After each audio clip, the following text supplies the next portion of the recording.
Right, here we're going to look at how to kind of lay out your page for your presentation.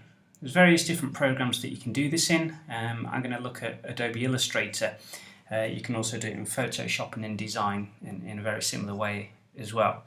So what we're going to do first is I'm going to get the rulers on the page. So to do that, you go to View, Rulers and Show Rulers. It'll be a similar kind of thing in Photoshop and InDesign. I've got my page as an A3 document, and all that you need to do is to drag the rulers down. So an A3 page is 297 millimeters, let's say 300.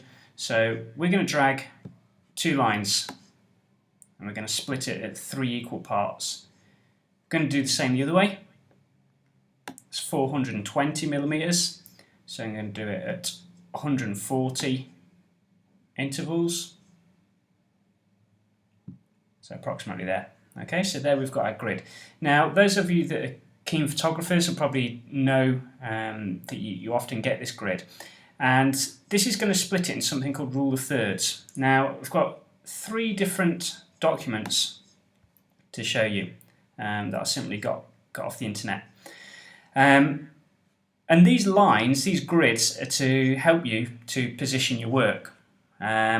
And where they cross over, they're called nodal points. So these nodal points here, or where it says an intersect on your page, is usually where the eye apparently kind of gets drawn to. So you can see all the way along this line, perfectly centralized, we've got this, this object that this person has designed, fitting perfectly on that line. So your eye instantly gets drawn to that quite nicely. Then your other 3 images are kind of split again into 3 often being a nice balanced number. Perfectly fitting inside this extra section here. Okay, so there's quite a nice example of it being used. Drag another one in, again just off the internet. Doesn't always fit perfectly, and it's hard to say whether they've done it intentionally or not, but again you can see the text part, the line that's running through the center, falls nicely in between these 2 lines, perfectly in the center. You've also got the object this time on the right hand side, not quite hitting the line through the center, but more or less fitting into this section on the right. And then you've got the logo and the little design in the bottom left section there. I thought I had a final one. Here we go. So final one here.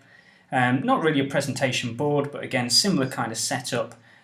We've got the logo in the top left, fitting nicely into that section there, image there, and again this one almost perfectly fitting along this center axis here. So when you're laying your work out, have a look at doing something based on the rule of thirds using a grid. You can also see, just flick into Photoshop, an object. Objects often do it as well, split it into 3 different sections. So again, this top part could have been a quarter of the object, it could have been half, but it's been designed to look more balanced just by fitting in that top third with the logo fitting nicely into that other section there.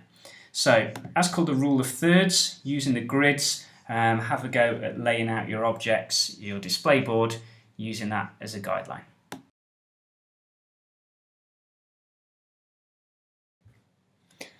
Okay, now we've had a look at the rule of thirds, I'm going to have a look at putting a page together. Just got some random images off the computer to show you. So I've got a heading, some text and some images. What we'll do quickly is I'll just copy some of this text. So what we often do is the heading will often kind of want to come in the center is what we often do, but using the rule of thirds we're going to put it over to one side. The heading is one of the main things that we want to see, so we're going to increase the size of it. Okay, bigger things often, obviously are easier to see. We'll look at the text in a second. Now, this is something that I want my main image to be. Now, my main image then is black and white. If I hold down Shift when I'm enlarging it, it won't distort and lose its proportion, like so.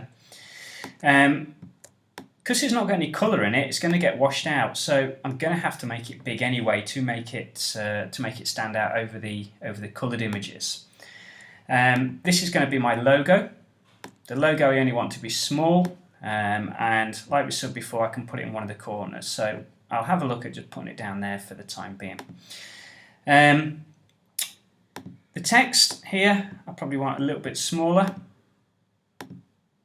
Okay, it's not that essential, and what you're trying to produce is something a little bit more graphical on a page. And the aim is not to fill it with loads and loads of information. The better ones, I think, are the ones that are a little bit cleaner and a little bit clearer. So I'm going to put that on the line, okay, on my grid line, and then I've got these images. In fact, I've only got one. I'm going to duplicate it, and we said that 3 tends to be a nice even number. So I'm going to have 3, and I'm going to try to fit them all on this line, or thereabouts. Now, it's important not to force this. If it doesn't work exactly on the line, then don't put it on there. Yeah, so like there, for instance, the 3 that I've got aren't fitting in particularly well. Maybe that needs to be shifted across a little bit. So this, is, rather than fitting on the line, is going to fit into that section there. I'm immediately thinking that that logo doesn't look right over there. It's too busy. Okay, so often when you look at an image, you'll see one main thing, and then a secondary thing, and then finally a third thing. At the moment, all the information is kind of coming over here. So I'm going to click my logo. Oops, I'm going to click my logo, you should say. And I'm going to move it over to the side. Okay, and put it in that other area there. Okay, so now it's a lot kind of cleaner over here, and there's only that one thing on the right hand side, so I'm not going to get distracted. Some of the other things you can do, it is obviously quite a plain image at the moment. I'm going to re-emphasize this guideline here, and to do that I'm going to put in a rectangle. I've not got much colour on my sheet, however I've got the main orange of my logo, so I'm going to pick that out. I could use the eyedropper tool. I'm just going to choose one that's similar to it. So I've now got my object there, and I'm going to send that to the back so I can re-emphasize that line. Let's see what it looks like down there. No, see, there's too much information going on there then. Okay, your eye's being drawn to that orange rectangle and to all those images. It just doesn't look right to me, so I'm going to put it up there again. Okay, the heading I could make maybe bolder. I could make it maybe the same color to see what it looks like, but generally for a layout I'm quite happy with that. So your eye immediately gets drawn to this part here, I think. We've then got the heading, and we've then got the images down there. The usual convention of reading left to right also helps as well, so you can consider that when you're doing your layout. Usually putting the more important things on the left hand side, so then your brain kind of reads left to right in the Western way. But have a go, have a play, see what you can do. Use the grids to help lay it out. Use different sizes to emphasize things. Remember, you could choose something like that and spin it round and have the heading running down the side possibly. If you are going to do that, you might need to create outlines to your font so that it spins around. And then you could have a go at putting the heading on its side, making it even bigger, and dropping it there. The good thing about using CAD to do this is that you can move your images around kind of quickly and easily. So we could play around with something like that. Put that on that line there. Maybe it doesn't even need that line now.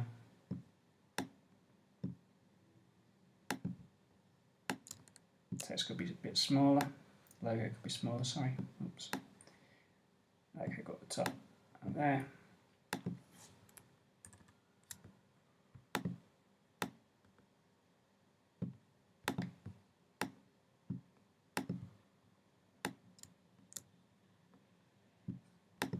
Yeah, prefer the first one, but anyway. So that gives you an idea of the kinds of things that you can do. Just remember, when we do print these out, you can't put anything really close to the corner like so, because the printer has got kind of a natural border on it, so make sure that you bring things in. Don't be afraid to leave white space showing. Make sure that your logo's on there, and keep to a minimal colour palette. Okay, have a go.